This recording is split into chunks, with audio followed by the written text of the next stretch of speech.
நீங்கள் முற்றிலும் அறியப்பட்டு நேசிக்கப்படுகிறீர்கள். இத பத்தி நாம புரிஞ்சுக்கலாம். கர்த்தாவே, நீர் என்னை ஆராய்ந்து அறிந்திருக்கிறீர். சங்கீதம் 139:1 அத பத்தி பேசுது. என்னை அறிவது என்பது என்னை நேசிப்பதாகும்னு ஒரு பழமொழி உண்டு. ஆனா நம்மள பெரும்பாலான பேருக்கு நெருக்கமான உண்மை என்னன்னா, உண்மையாவே எனக்குள்ள என்ன இருக்குன்னு எப்பவுமே நான் உங்களுக்கு தெரியப்படுத்த முடியாதுன்னு சொல்றதா இருக்கலாம். உங்களுக்குள்ள ஆழமா உத்து பாக்குறப்ப நீங்க என்ன பாக்குறீங்க? நேர்மையான பதில் என்னவா இருக்கும்னா, நீங்க எங்க எப்ப வாழ்ந்தாலும் சரி, பயம், பாதுகாப்பின்மை, வலி, அப்புறம் ஏக்கம், இந்த மாதிரி எண்ணங்கள் கண்டிப்பா இருக்கும். நம்ம நினைக்கிறோம் மத்தவங்களுக்கு தெரியப்படுத்துறதோ இல்ல நம்மள உண்மையா தெரிஞ்சுக்கிறதோ எப்பவுமே நமக்கு பாதுகாப்பு கிடையாதுன்னு.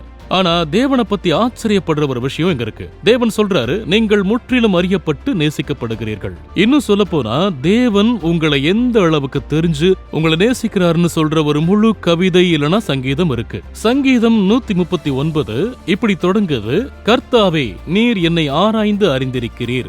நீங்க உட்கார்றது, எந்திரிச்சு நிக்கிறது, நீங்க பயணம் செய்யறது, வீட்டுல உட்கார்ந்து இருக்கிறது, நீங்க சொல்றதுக்கு முன்னமே என்ன சொல்ல போறீங்கன்னு தெரியறது, இன்னும் சொல்ல போனா நீங்க என்ன யோசிக்கிறீங்க, என்ன உணர்றீங்கன்னு சொல்லி எல்லாமே இதுல அடக்கி இருக்கு. தேவன் எல்லாத்தையும் அறிந்திருக்கிறார். ஷெர்ரி ஓரல் அப்படிங்கிற ஒரு எழுத்தாளர் எழுதியிருக்காங்க. அவர் நம்முடைய இருதயத்தில் அறைகளுக்குள் போய் ஒவ்வொரு மூலை முடுக்கிலும் தன்னுடைய வெளிச்சத்தை பாய்ச்சுகிறார். அவருக்கு நம்மளோட செயல்களும் மனப்பான்மைகளும் தெரியும். எது நம்மள தூண்டுது, நாம ஏன் கைவிடுறோம் இல்ல விட்டு கொடுக்கிறோம்னு அவருக்கு தெரியும். நம்ம வாழ்க்கையில எதை பத்தியும் பேச இல்லனா கையாள அவர் எல்லா விதத்திலையும் ரெடியா இருக்காரு.